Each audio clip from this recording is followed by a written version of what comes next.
আমরা সবাই বলি পৃথিবী একদিন শেষ হয়ে যাবে, কিন্তু আপনি কি জানেন পৃথিবীর শেষ হওয়ার শুরুটা নীরবে আপনার চোখের সামনেই শুরু হয়ে গেছে। আজ আমি এমন একটা সত্য বলবো যার প্রভাব পড়ছে আমাদের শরীরে, আমাদের শ্বাসে, আমাদের ভবিষ্যতে। ভারতের সবচেয়ে পুরনো পাহাড় আরাবলি। এই পাহাড় শ্রেণীতে ছিল 128টি পাহাড়। এর মধ্যে 31টি পাহাড় ইতিমধ্যে পুরোপুরি হারিয়ে গেছে। আর আজ সরকারের সিদ্ধান্ত ও খননের কারণে প্রায় 90% পাহাড় আবার হারাতে চলেছে। এই পাহাড়গুলো শুধু পাথর নয়, এই পাহাড়গুলো হলো দিল্লির জন্য এক প্রাকৃতিক দেওয়াল। এই দেওয়াল রাজস্থানের মরুভূমির ধুলোকে দিল্লিতে ঢুকতে আটকে রাখতো।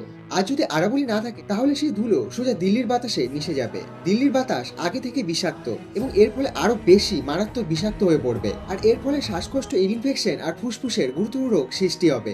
আরাবলি পাহাড়ের আরেকটি বড় কাজ ছিল নেচার ব্যালেন্স, প্রাকৃতিক ভারসাম্য ধরে রাখা। বর্ষাকালে এই পাহাড় বৃষ্টির জল ধরে রাখতো, গ্রীষ্মকালে অতিরিক্ত গরম আটকে দিত। পাহাড় না থাকলে বর্ষায় ফ্লাড হবে আর গরমে ড্রাউট হবে। এছাড়াও আরাবলিতে বাস করে প্রায় 400-র বেশি প্রজাতির পশু পাখি।